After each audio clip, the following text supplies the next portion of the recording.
Hello everybody and welcome to the Drydock episode 374. This week the questions are taken from guide 442 on the Italian San Giorgio and also from the Wednesday video on Littorio versus Bismarck, which design was better. The man formerly known as Commenting Is What I Do asks, could the Italian Navy have carried out a Tokyo Express-like attack on Malta? Could such an attack have posed a risk to even the airfield? So from that description, I'm going to imagine you mean a kind of, like the Japanese bombardment of Henderson Field, that kind of attack. Now, could you theoretically have pulled this off? Technically speaking, yes. Even though the main RAF airfields in Malta are mostly in the centre of the island, Malta isn't that big. So a ship standing, 5, 6, maybe even 10 miles offshore can still actually engage even the airfield that is closest to the absolute centre of the island, which today is, well, it formed the basis of what's now Malta International Airport. But you are going to have a few problems pulling this off. Firstly, if you are going to attack the airfield and so forth, you're going to have to do this in daylight because you're going to need aerial spotting to correct your fire. Of course, Malta has its own defences. Depending on exactly when you're doing this, obviously those defences might vary. They could just be MTBs and subs. There could be, full-on warships, destroyers, cruisers, etc. present there. And, of course, any aircraft that are on the airfield. So, of course, very early on in the Mediterranean conflict, or the Mediterranean element of World War II, it might be a little bit easier than it would be later on. But at the same time, obviously, the Italians have less modern warships in service at the very start of World War II compared to later on. And you've also got to factor in things like intelligence, not as in what's the IQ of the attacker and the IQ of the defender, but more if the British know that they're coming, they can set an ambush of some description. And while, of course, the Italians didn't believe that the British had compromised their codes all the time, they have to take into account that there may be some way that the British would discover what was going on. And if that happened and they set up an ambush of destroyers, mines, submarines, or even battleships, obviously that could go quite badly, especially if the Italian forces are kind of being backstopped against the defences of Malta itself. And then you have Malta's own shore defences. So apart from aircraft and ships and subs and potentially mines and so forth, Malta does have a rather wide array of shore-based artillery with which to defend itself. Now, granted, a lot of that is either relatively obsolete, like the 100-ton gun, although if anyone is dumb enough to get in range of the thing, it's still going to hurt. You've got a bunch of 6-inch guns, so destroyers and cruisers would still be under threat from those. And there are some somewhat longer range, heavier guns. There's a couple of 9.2-inch batteries, for example. And while something like Littorio or Vittorio Veneto, or even the refitted Cavours and so forth, could certainly outrange those coastal defence guns, and with some aerial spotting, perhaps even launch bombardments on the airfields and such like, the fact is that just keeping out of the range of those guns is going to mean that your accuracy is going to be significantly reduced. Of course, you could close in and try and engage the shore batteries, but if you're engaging the shore batteries, you're not shooting up the Grand Harbour, you're not shooting up the airfields, you're not doing the thing you're actually supposed to be there for, and every shell and every minute you waste engaging those shore batteries is another minute for British aircraft and vessels to come and, claim a few kills. So, yes, in theory, it is possible for the Regia Marina to have sailed a bombardment force close to Malta and started firing at it. However, the risks of defenders' counterattacks either causing substantial damage or even loss to the Italian forces, which overall would be a net gain for the Allies, meant it just really wasn't worth it as a kind of a passing thing. BK Zhong asks, would Hood have been built if the Queen Elizabeths had been built with small tube boilers, and presumably been able to crack 27-28 knots? Possibly. Something still would have been built, because remember, after a lot of deliberation as to what exactly they were going to build. See my video on the origins of HMS Hood for more detailed information about that. But once they eventually locked in what they were going to build, Hood and the Admiral class as a whole was supposed to be a response to what turned out to be hypothetical German battle cruiser program. Essentially, the intelligence reports suggested that what we now know were actually going to be the Mackinsons. The intel report suggested would be something more along the lines of a super ersatz York. But nonetheless, the simple fact of the matter is that the Queen Elizabeths, regardless of whether they're doing 24, 25 or 28 knots, have been built as battleships for the use of the Grand Fleet, not as battle cruisers, even though they might actually outperform quite a few battle cruisers. So the Grand Fleet is definitely going to want to retain them for their own. So between that and whatever potential losses might have happened at a slightly alternate Battle of Jutland with much faster Queen Elizabeths involved, it basically comes down to what is the thinking that goes on in the Royal Navy when they get the reports of these super German battle cruisers potentially under construction. Because it could go one of two ways. It could go the historical way, where they go, okay, well, we need something that's just as fast, if not faster, with 8 15-inch guns and Queen Elizabeth levels of protection, and that's basically how you end up with Hood. But if you have a 28-knot Queen Elizabeth design just sitting there, and it's got battleship levels of armour as well as 8 15-inch guns, there is, I think, a reasonably decent potential that the Royal Navy might turn around and go, hang on. We need a counter to these hypothetical superships that the Germans are building. But if we just build more Queen Elizabeths, perhaps revise their armour scheme. So you have a Queen Elizabeth propulsion system and armament, but perhaps with the revised and improved Revenge class armour scheme, then we have a ship that can match them for firepower, so you don't need to worry about that, has better protection, so that's even better for standing in a line of battle, and will have about the same speed. Maybe they'll be a fraction slower, but ultimately the Germans would have to, A, be limited by the speed of the rest of their battle cruisers, and B, they'd have to come to us and see if we build either a straight-up copy of the Queen Elizabeth or a Queen Elizabeth with a Revenge class armour scheme. We can build them far, far quicker than if we have to sit down and develop a whole brand new design.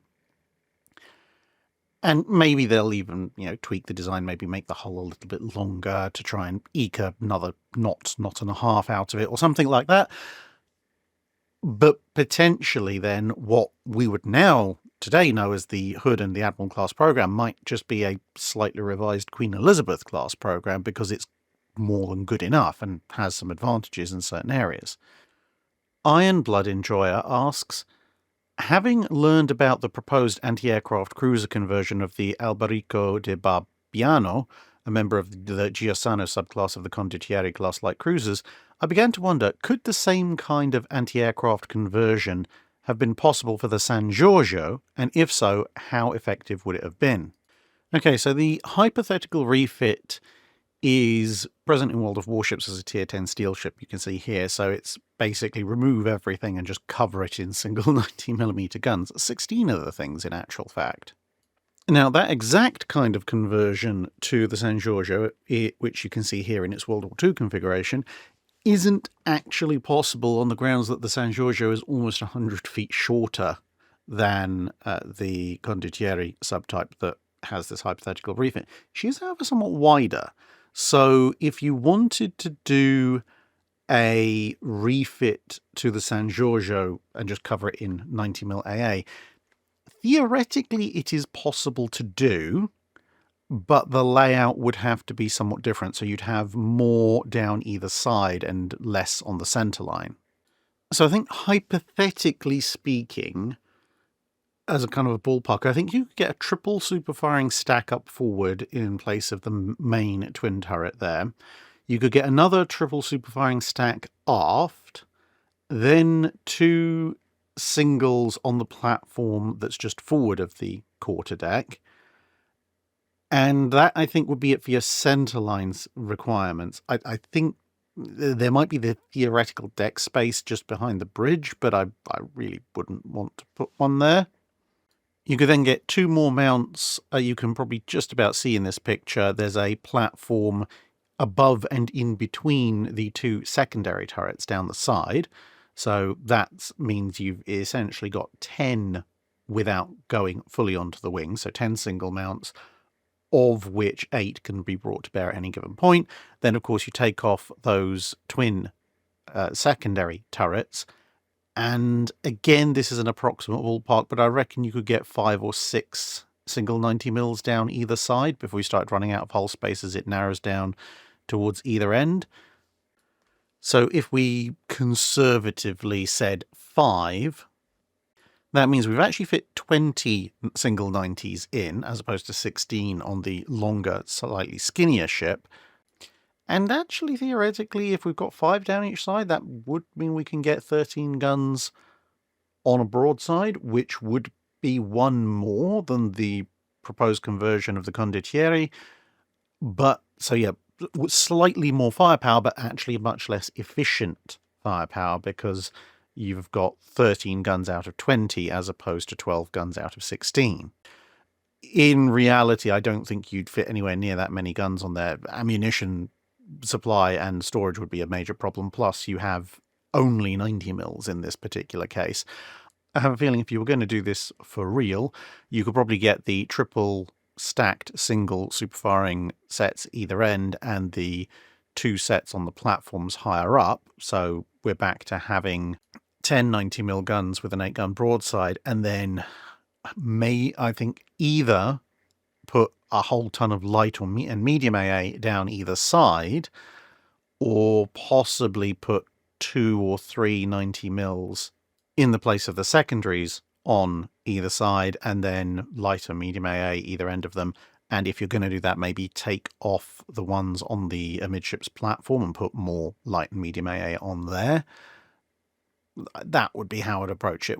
As for effectiveness, depends really how many anti-aircraft fire control sections you and directors you set up and how effective those are. But, I mean, it would be a very interesting ship, especially for things like base defense, but obviously wouldn't really have much in the way of defensive firepower against a ship of its own displacement class, because this is around about a 10,000 tonner.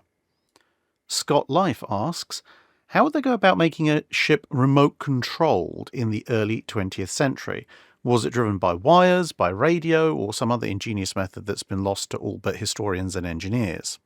The technology and techniques for making a remote control target ship did evolve fairly quickly over the early 20th century. So if you look at a relatively speaking early target ship like, say, the converted Iowa, the pre-dreadnought, and then you look at a somewhat later one like the Agamemnon, as seen here in the 20s, there are going to be variations both in terms of capability and complexity. So the very earliest radio-controlled target ships would have some fairly basic radio control setup. So usually this would involve either conversion on the bridge, because the instrumentation and equipment is already there, and sometimes perhaps further down in a more secure environment, although the conning tower could also be used because it's theoretically relatively secure. And what the radio control signals would do would be to activate mechanical actuators that would then simulate a human input into something like, say, the ship's wheel, and that would allow you to steer the ship. You send a signal, okay, this arm comes down, that means the ship is now steering left. Now, of course, you're not going to put fancy steampunk mechanical hands on the wheel and so forth, but you get the general drift. As time goes on, however, the ships become more capable and also less manned, because the earliest target ships, remote control target ships, they're not entirely unmanned. So what would happen is you'd have a very small core crew. They would set everything up ready to go, and then just before the firing exercise began, they would all decamp to a heavily reinforced section of the ship's citadel where they were in theory safe from incoming fire.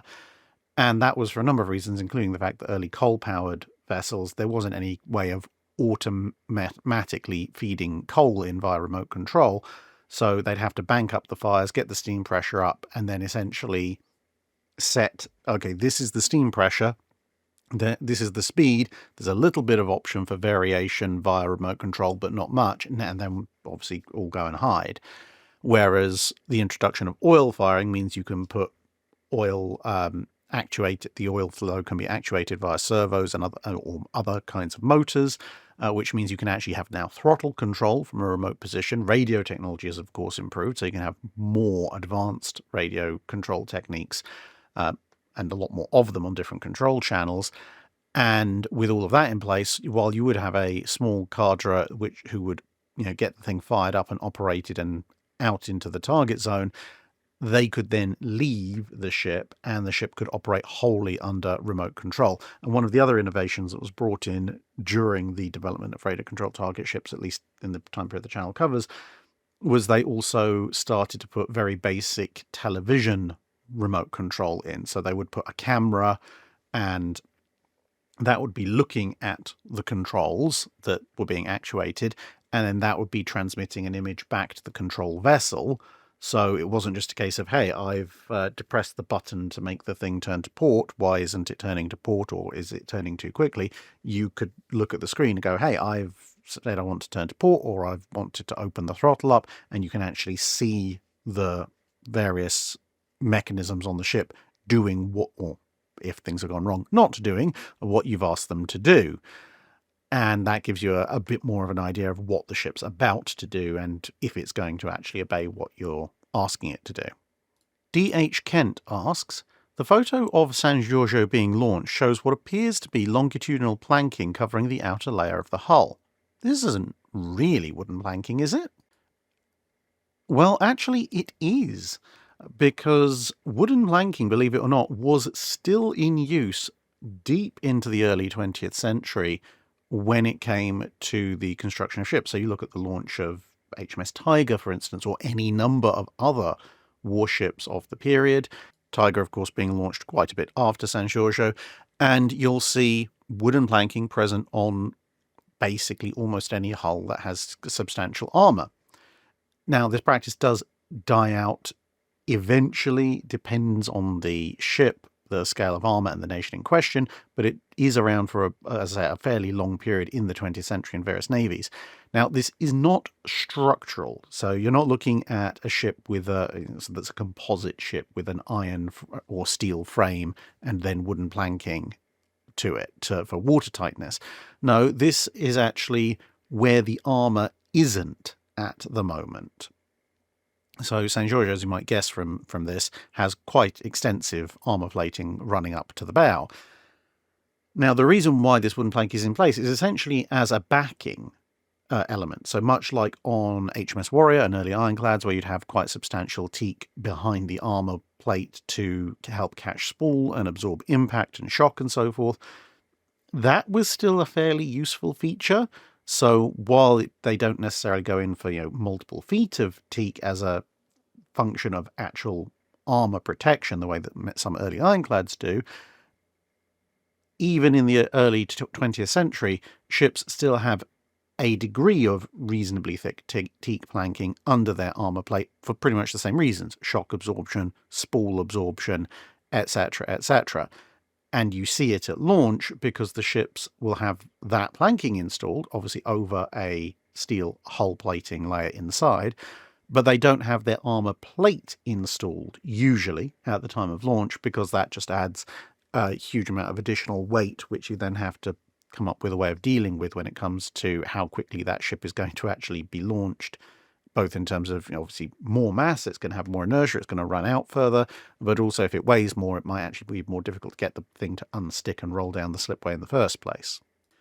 Abdullah Ramadan, I think, asks, were there any battleship programs from Italy after the Littorio class? There was a limited battleship design program in Italy after the Littorio class. Obviously, they were continuing to revise the Littorio class. That's why Roma differs slightly from Littorio and Vittorio Veneto. However, the number of designs produced afterwards, after the Littorio program was pretty much had the ball rolling, was somewhat limited, but also at the same time somewhat varied, because they did have ideas for a much longer range battleship, the Littorios having been designed primarily for the Mediterranean. And they came up with an idea for a ship that would be a bit bigger, a bit meaner, and able to go considerably further. That was continuously revised during the 1930s, and then when the Soviets rocked up and said, hey, we want a battleship design, Ansaldo took a lot of the ideas they had for that and incorporated that into a design known as UP-41, which they then sold to the Soviets, which is what's depicted here.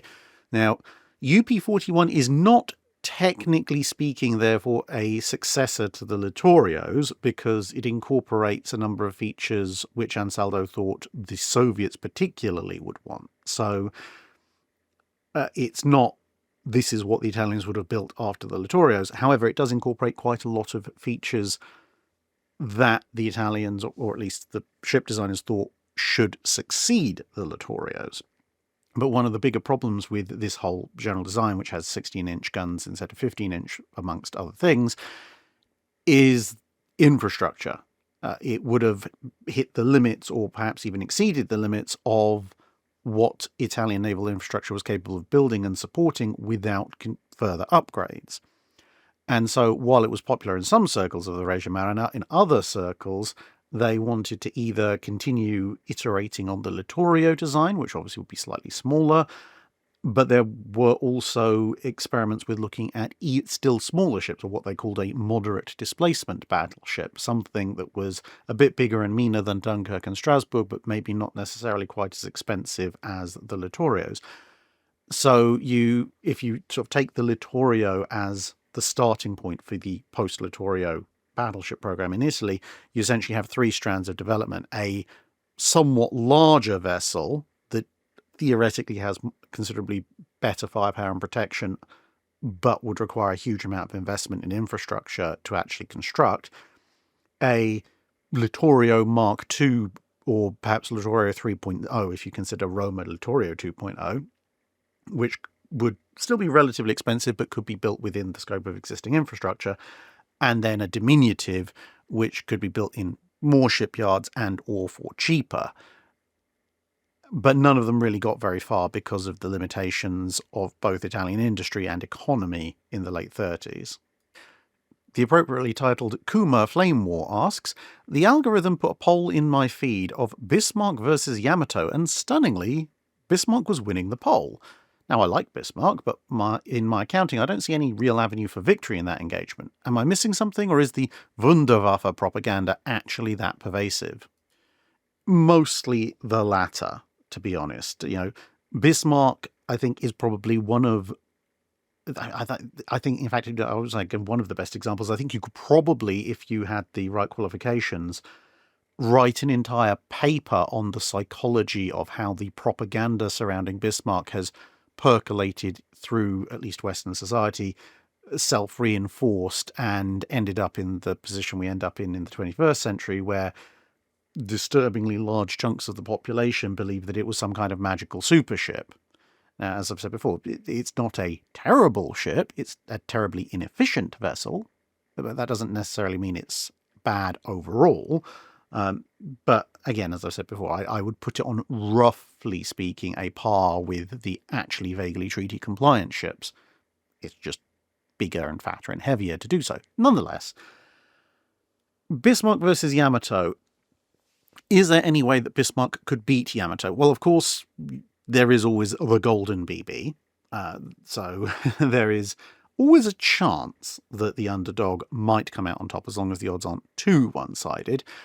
Now, if we're being completely fair about this, Bismarck does have two advantages over Yamato. One is Bismarck is a little bit faster, so in theory, as long as the engines haven't been smashed up or there's not massive rents in the hull, if the battle starts going badly for Bismarck, Bismarck can just run away. Presuming that Yamato hasn't smashed a good chunk of Bismarck's hull or superstructure up with 18.1-inch shells. Now, that aside, the other big card that Bismarck can play is its radar. So Bismarck specifically, as opposed to Tirpitz, which did have a fully functional radar-directed fire control system. Bismarck doesn't have a fully radar-directed fire control system in the way that later on various battleships would have, but she does have a radar which can be used to supply data to her fire control system. It is a slight but important difference, much in the same way as actually in that same battle, Prince of Wales had a radar which could be used to provide data to its guns for ranging and so forth, but in neither case would you call it a full-fledged radar-directed fire control system. That would have to wait for a little bit later.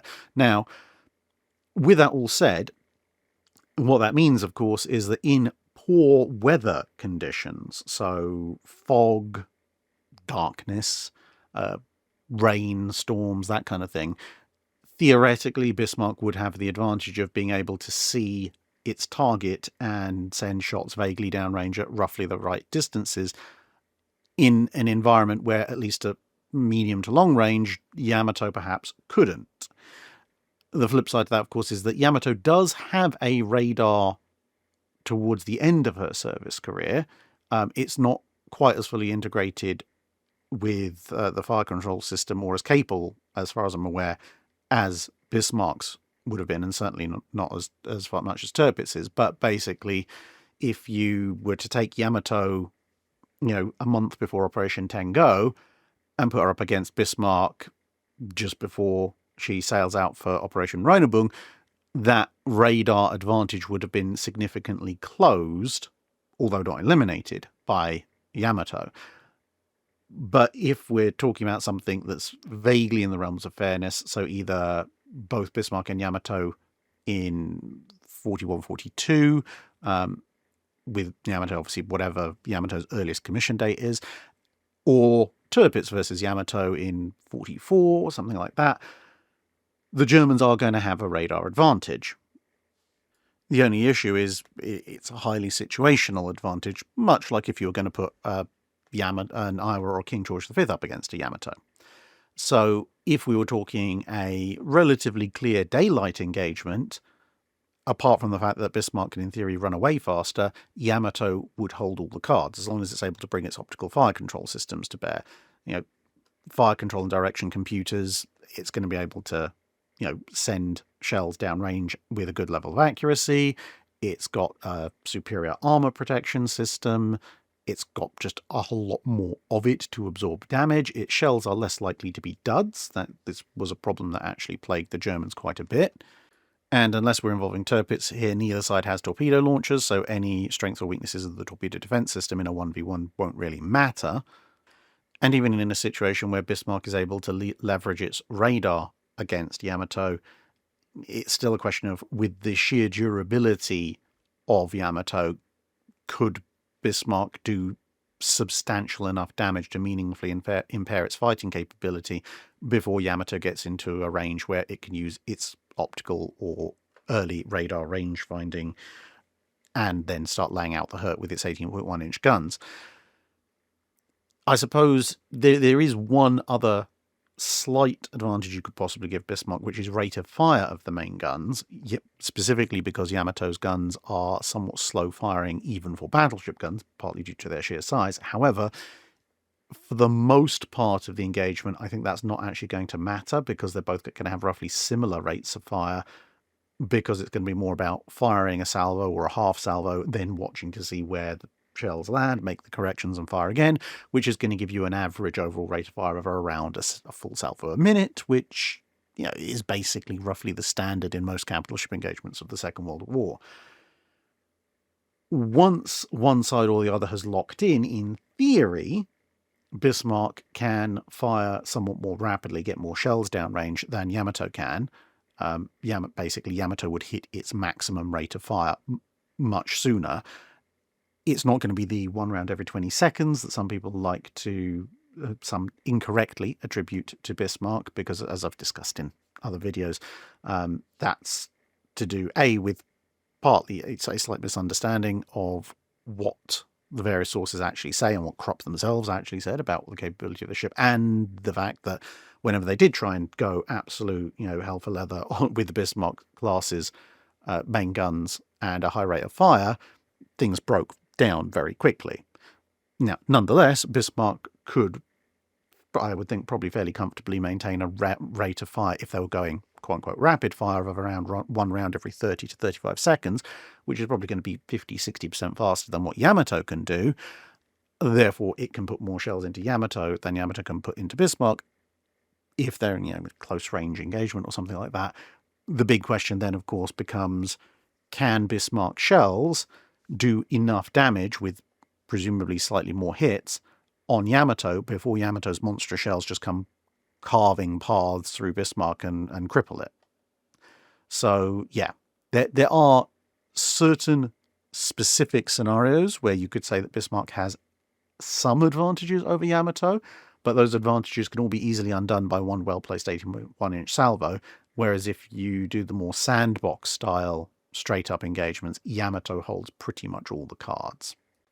D.E. Fender asks, speaking of the Littorio class, is there a particular reason for the aft turret to be raised above deck level? Isn't that worse for stability and for displacement? Yes, it did impose stability and weight penalties on the overall design, but there was a few different reasons for the implementation of this idea, which overall the Italians felt was worth it. The primary reason given in Italian design documents is to do with the arc of fire. So if the turret was basically dropped one deck level, then you can see in this picture, just to the right-hand side and to the left, you've got the triple 6-inch secondaries. Now, even if those triple 6 inches were trained as far forward as possible, the existence of their turrets would put a hard limit on how far forward you could traverse the aft turret, which would limit its capability of firing, more than a little bit ahead of broadside. Whereas by elevating it, as you can see, the turret can just rotate and go clean over the top of those triple 6-inch turrets. Plus, as a result of having that potential arc, the Italians decided they were going to design the aft superstructure of the ship to further facilitate it, the rotation of the turret. And that meant that the aft turret actually had a huge arc of fire, to the point that if Littorio was in pursuit of a target that wasn't directly ahead of it, was as little as maybe 20 degrees off the bow, you could actually fire with full 9-gun broadsides, which was a fairly useful feature, all things considered. Now, the other issue, which is pointed out in Italian publications, although it is very much a secondary issue, is that the Littorios operated their aircraft from the stern. Now, you might immediately be thinking, aha, well, clearly by elevating the turret, it means that you can fire the guns without damaging the aircraft. No, sorry. If you fire those 15-inch monsters anywhere over the quarterdeck with an aircraft out there, the only difference in how utterly wrecked that aircraft is going to be is that with the turret elevated the way that it is, you're going to wreck the aircraft with blast and overpressure, whereas if you had the turret lower down, you wreck the aircraft more directly by punching a shell straight through it, or if the guns were elevated somewhat, you'd be punching the actual muzzle flash straight through the aircraft. But either way, those aircraft are not going to be serviceable afterwards. The actual advantage for aircraft handling seems to be in the fact that, as you can see, where all the crew and so forth are assembled on the stern of the ship, the guns are now substantially above the deck, which means that you can operate the aircraft in terms of getting it ready and so on and so forth, pretty much using the entire length of the ship's stern up to the barbette.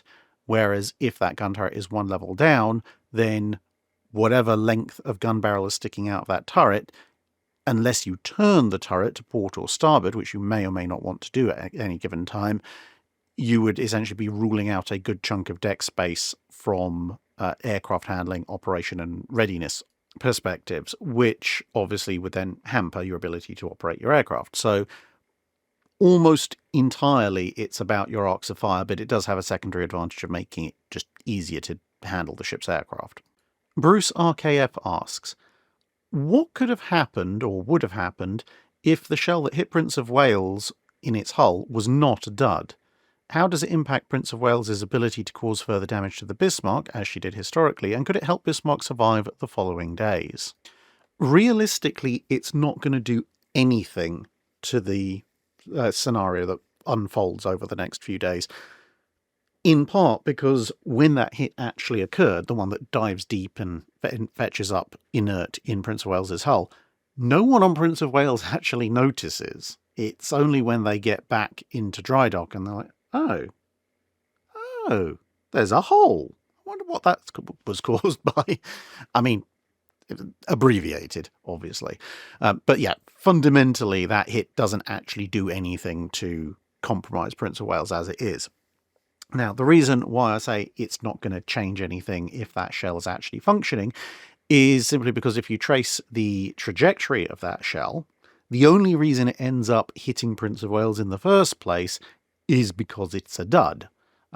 To travel as deep as it did on the angle of impact that it would have been coming in at, the only way that it can travel that distance through the water is if the fuse doesn't work, which obviously we know it didn't occur. If the fuse does work, i.e. that shell is not a dud, then it's just going to be a short. So it's going to hit the water, it's going to go some depth into the water, and then it's going to explode well away from Prince of Wales. So at worst, you get some water and some shrapnel hitting the upper works of Prince of Wales. Maybe a slight rumble felt through the hull from a close-by detonation. In order for the shell to be functional and actually hit Prince of Wales, it would have to hit a lot closer, and if it hits a lot closer, then that means it's going to hit the underwater portion of Prince of Wales's belt armour, which could be interesting because that kind of hit might have a somewhat more significant effect on Prince of Wales. I mean, it's not going to penetrate the armour, almost all things considered, but you'd certainly feel it a lot more than if it just detonates in the water couple of dozen yards away from Prince of Wales in the manner that it would if it was exactly the shell on exactly that flight path, just with a functioning fuse. Michelangelo Buonarroti, I think, asks, revisiting the accuracy issues of the Littorios, if we assumed that these issues were significantly reduced or just not present, how much damage could the Littorios realistically have done in the engagements that they found themselves in, i.e. would they have sunk anything? So if we allow for normal dispersion, normal hit rates at various given ranges for the average World War II ship, and obviously I'll factor in for the number of shells fired, therefore the individual chances of a hit, and then go through the major engagements of the Littorio class, at the Battle of Cape Spartivento, I don't think it changes all that much. She doesn't fire... well, in that case, it's Vittorio Veneto, but she doesn't fire that many rounds. So, statistically speaking, the chances of a hit, even with normal accuracy, is pretty minimal. More interestingly, though, we then get to the Battle of Cape Matapan. Now, in that, Vittorio Veneto very well could have done serious damage, or possibly even sunk a ship or two, because the accounts from the British cruisers, who were pursued in the daylight part of the action by Vittorio Veneto, describe that the range that the ship was estimating was actually pretty accurate, i.e. the water splashes from the 15-inch salvos were coming up around the targeted ships, and that there were quite a lot of them, and occasionally they were disturbingly close. So in that scenario, given that she's getting the range and the bearing correct, if we tighten in the CEP of the shells, there's a reasonably decent possibility that she would hit one, possibly more, of the British cruisers, and they were actually planning for that in the accounts from the people who were aboard those British cruisers. They were essentially going to do the pirate code, because there's nothing that this small force of light cruisers could do against Vittorio Veneto, so it would be a case of if one of you got hit, then you got left behind, and basically would try and put up as much smoke and as much fire as possible to distract and draw fire to you in order for the rest to escape while Vittorio Veneto is unloading on you. So that would certainly be somewhere where she could have done some serious damage. First Battle of Sirte, again, not a huge amount of fire put down range, so I don't think a huge amount would happen. However, second Battle of Sirte, the Littorio is actually credited with dealing damage from near misses and splinters to a number of British destroyers. So in that particular engagement, dial in the accuracy just a little bit closer, and those near misses become direct hits, and that's potentially 2 or 3 destroyers down. Wienve asks, when World War II started, which ships were under construction in the UK for foreign navies and were taken over by the Royal Navy? In terms of what you might call major warships, the standouts were a bunch of Turkish ships, actually. So the Turkish Navy had 4 destroyers roughly comparable to the I-class under construction. 2 of those were taken over by the Royal Navy, became Inconstant and Ithuriel, although 2 others were actually eventually delivered to Turkey in the middle of the war. But there were also 4 submarines under construction for the Turkish Navy, derivative of the S-class, and all 4 of those were taken into Royal Navy service and given just hull designations. So P611, 612, 614, and 615. One of those submarines was lost in combat, as was one of the destroyers, the Ithuriel, but 2 of the submarines were returned to Turkey midway through the war as British submarine numbers continued to increase, and the other submarine plus the surviving destroyer were returned after the war. And there were also 6 destroyers based on the H-class that were under construction for the Brazilian Navy. 3 of them survived the war, but none of them would go into Brazilian service because the Brazilians took a separate approach, which was basically to go, okay, you've commandeered, and bear in mind, British commandeering from friendly or neutral nations involved basically forcibly purchasing them as opposed to seizing them outright, which they'd done with the Ottoman ships in World War I. And they'd just taken the money and gone, okay, well, we're just going to order half a dozen more destroyers, but better ones. And they would receive those after the war instead. Brian Stevens asks, during the American Revolution, Britain ended up fighting on other fronts. Just how thinly spread was the Royal Navy?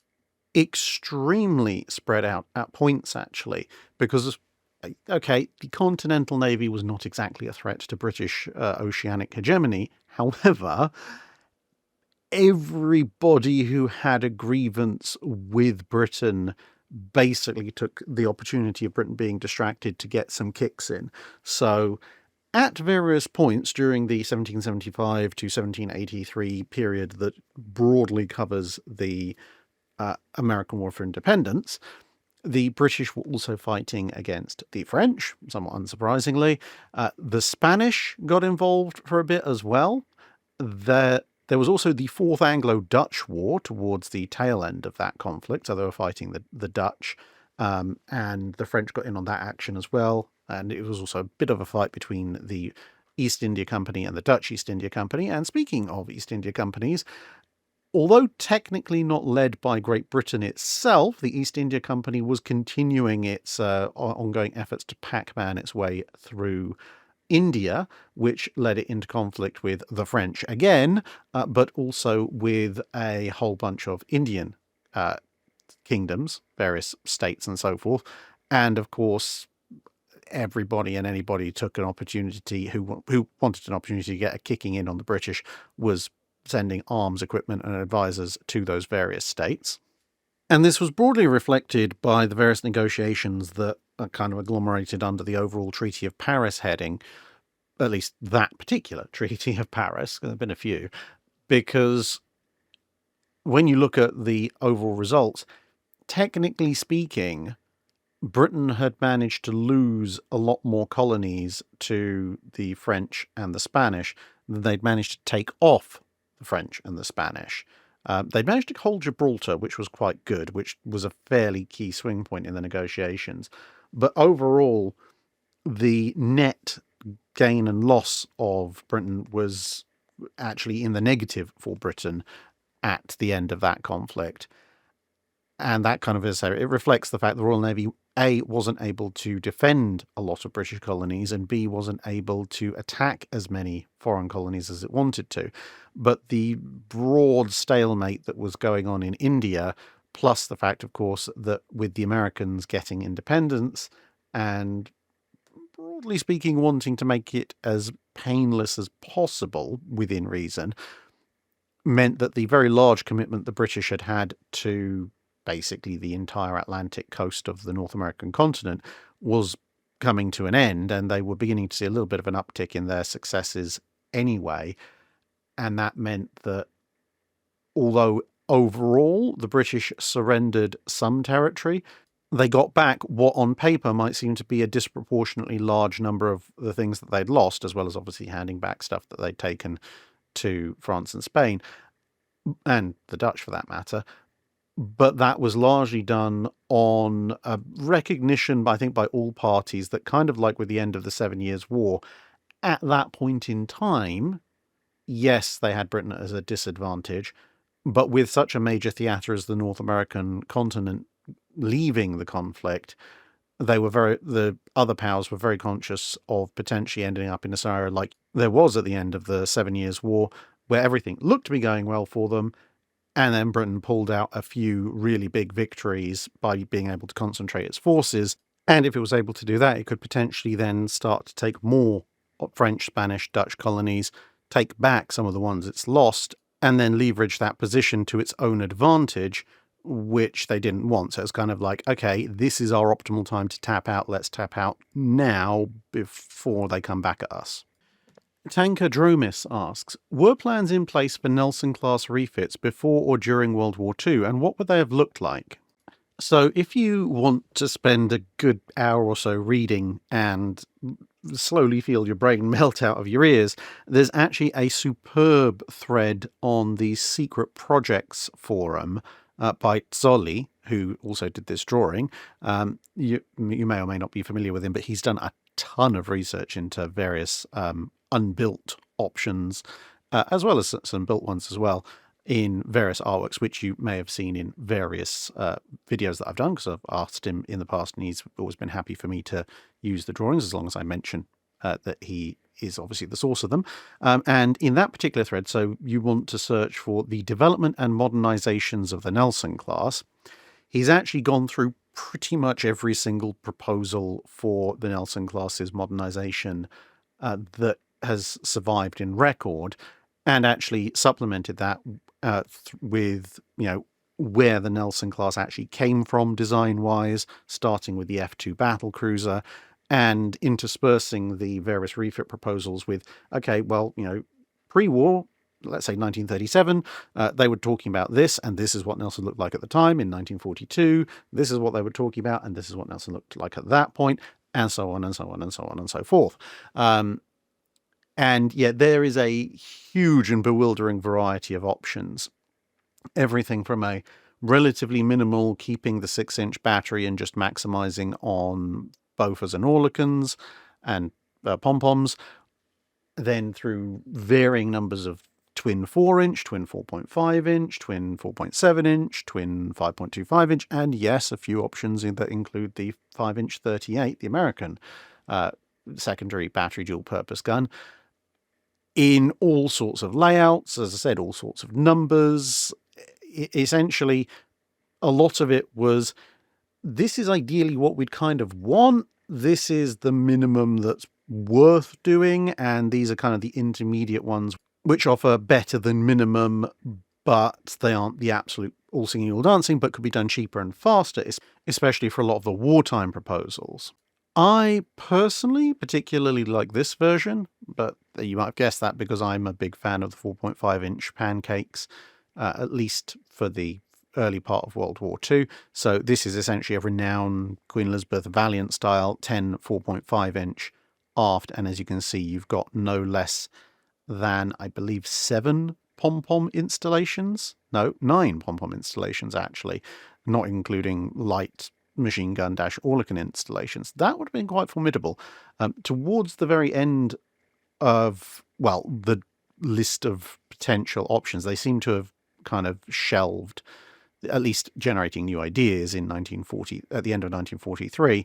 At that point, they were looking mostly at either 5.25-inch or 5-inch 38 options, with a few others thrown in. But yeah, so were there plans for Nelson class refits? Yes, loads of them. And I highly commend that thread to you if you want to see pretty much all of them. Cameron Rogers asks, the readiness of various navies to take on surface versus air threats during the rapidly evolving air attack situation in World War II is quite interesting to me. Is there anything to be gleaned from the ammunition loadouts of dual-purpose guns on carriers, for example? When, for example, did navies give up stocking up AP ammunition in carrier-based dual-purpose guns? Well, the first question you've got to ask yourself, to be perfectly honest, is does that particular dual-purpose gun even have an armor-piercing round as an option? Or is it high explosive, common, semi-armor piercing, and no actual dedicated full armor piercing? But in all honesty, I think you're probably not going to glean a lot specifically from the ammunition loadouts for dual-purpose guns on carriers, because the dual-purpose ammunition loads on, well, ships generally, but carriers in particular, tended to vary a lot more with what the perceived likelihood of the other threats were. So if you look at the ammunition stocks, whether they be 4.5-inch ammo on the Illustrious class or 5-inch 38 ammo on the Yorktowns or the Essexes, etc., you have your HE rounds, which could be used in an anti-surface role against smaller targets like destroyers and submarines, but also obviously are primarily your anti-air rounds. And then you will have a common semi-armor piercing, basically some kind of marginally armor piercing shell option as well.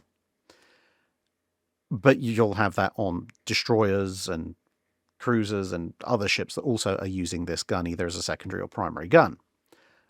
And when you look at their default loadouts, let's say at the start of that nation's involvement in World War II, then you will see that actually even then the ratio of high explosive versus more armor piercing versus illumination rounds, etc., varies from ship to ship because different ships are expecting to engage different targets. So, for example, destroyers, even if they're using the same gun, so like with the US, the 5-inch 38, they will have a different proportion of ammunition types than the carriers will, because for destroyers, the idea of getting involved in a surface action, and potentially a surface action with a reasonably large ship, is considerably higher than the carriers. Now, the carriers might get involved in such an action, and that possibility can't be discounted, so they do have to carry some ammunition useful for that sort of thing, but nowhere near as much. And then as the war goes on, you tend to see the ammunition stocks on carriers switch over to entirely HE or practically entirely HE. They might have a few illumination rounds or something stuffed away in there.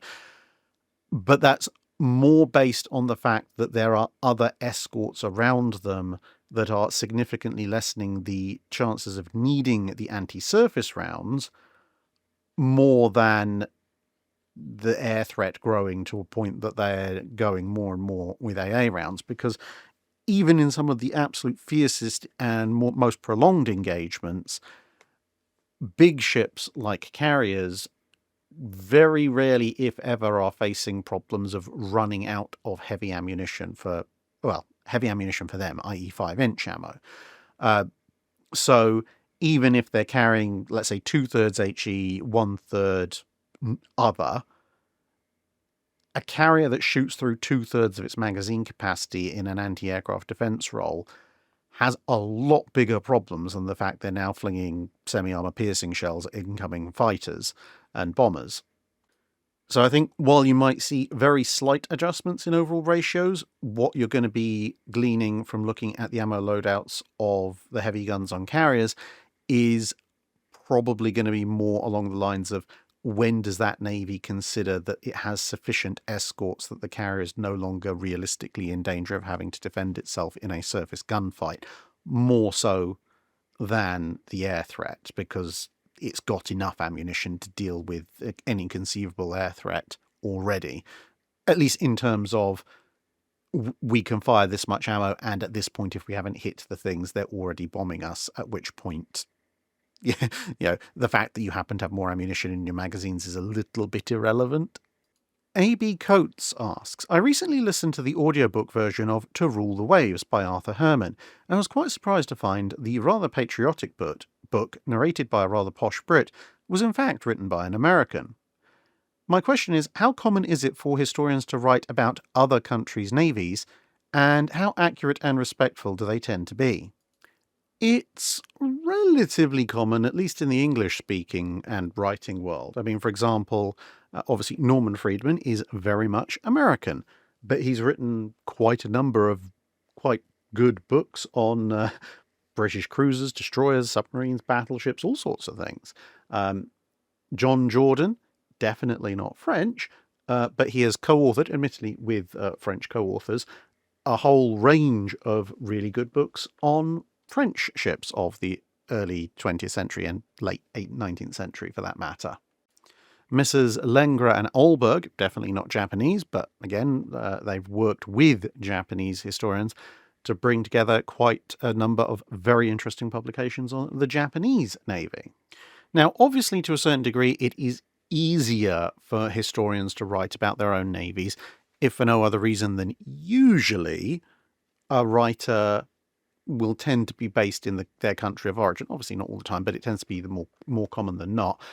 And if they are based in their country of origin, they obviously will have much easier access to their own country's archives and a more comprehensive overall understanding of their country's culture for the most part. So, for example, me being based in Britain, and to be perfectly honest, even within Britain being about 30 to 40 minutes away from the Kew archives, it's very easy, comparatively speaking, for me to go to the Kew archives and learn all sorts of interesting things about the Royal Navy. But of course, while the archives do contain other information about the Germans and the Italians and the Americans, it's much less. Whereas someone who lives in, say, Washington, D.C. and can tootle up to Nara every so often is going to find it much, much easier to write about the US Navy, because it's very easy for them to go and get access to those files. Now, this is what networking is for, incidentally. But at the same time, there are a number of historians out there who, either because they have a particular interest in a particular nation's navy, or because they just feel like a challenge, or because they feel that area hasn't been covered particularly well up till now, they will go and start writing about another country's navy. Now, when it comes to that,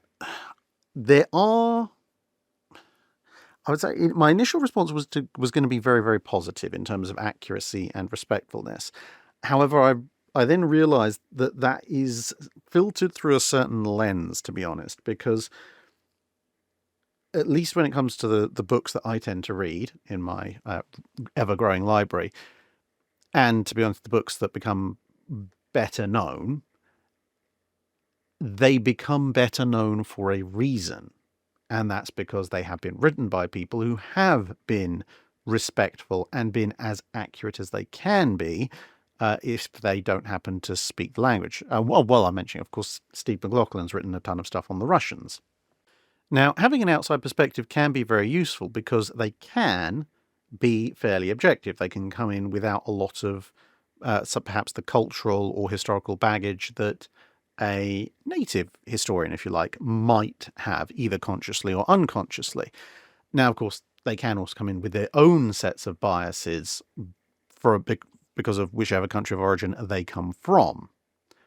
But what I tend to find, at least in my experience of reading them, is that the ones who are, as I said, they're respectful and they're as accurate as they can be given their ability to source materials and work with people and the availability of those materials in some cases, those books tend to start, percolating up the recommendation trees and become very, very well recommended and very well known.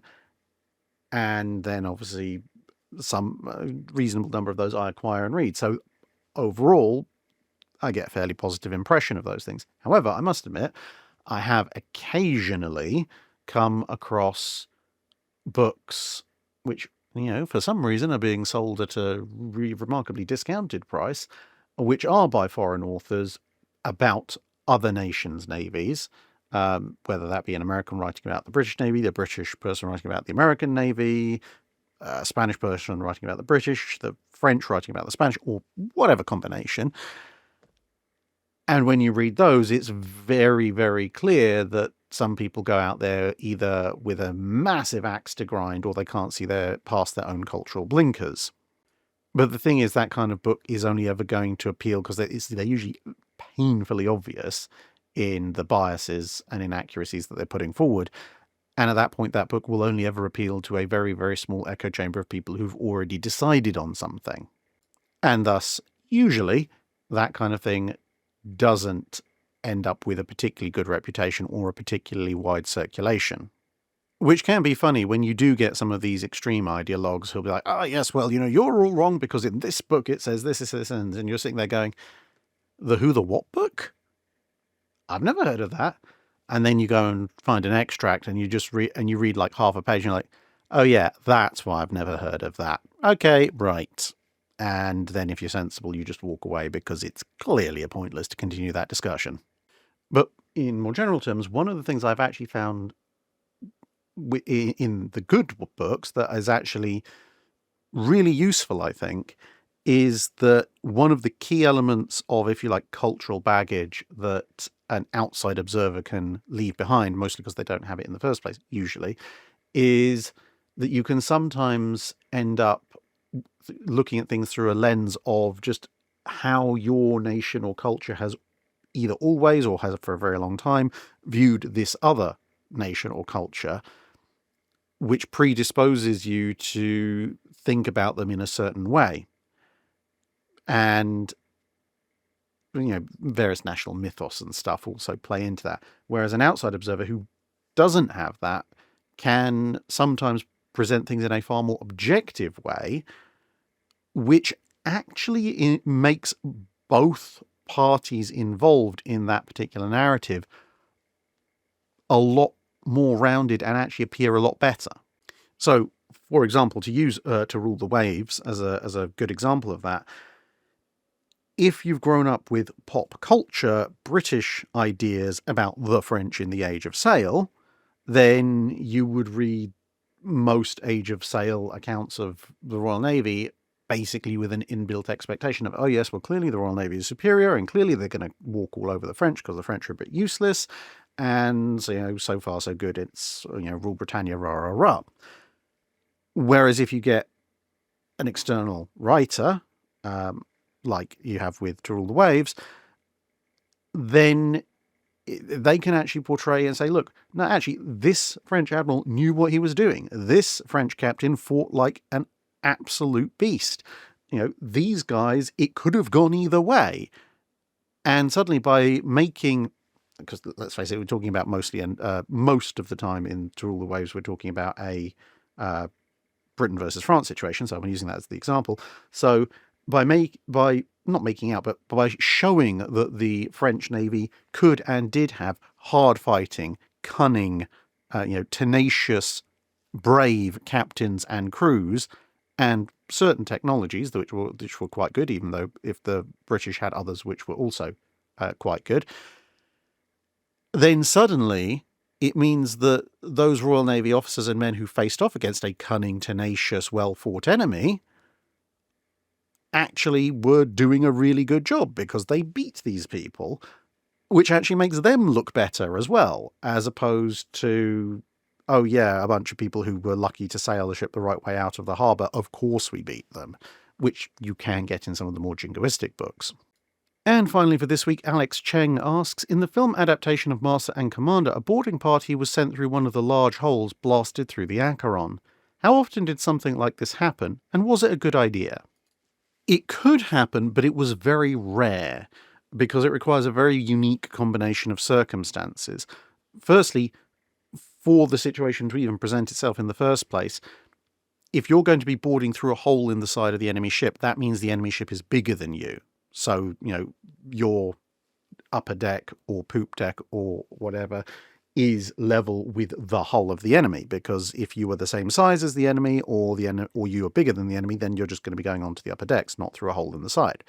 So, I mean, okay, a smaller ship boarding a larger ship isn't unheard of, but then you've got to come across the fact that, okay, you've also got to blow a large enough hole in the ship for people to be able to board through.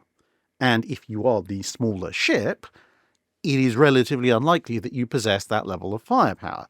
Now, blowing massive holes in the side or the stern of an enemy ship that someone could theoretically go through, again, is not unheard of. Victory does this to the stern of Bucentaur at Trafalgar, for example.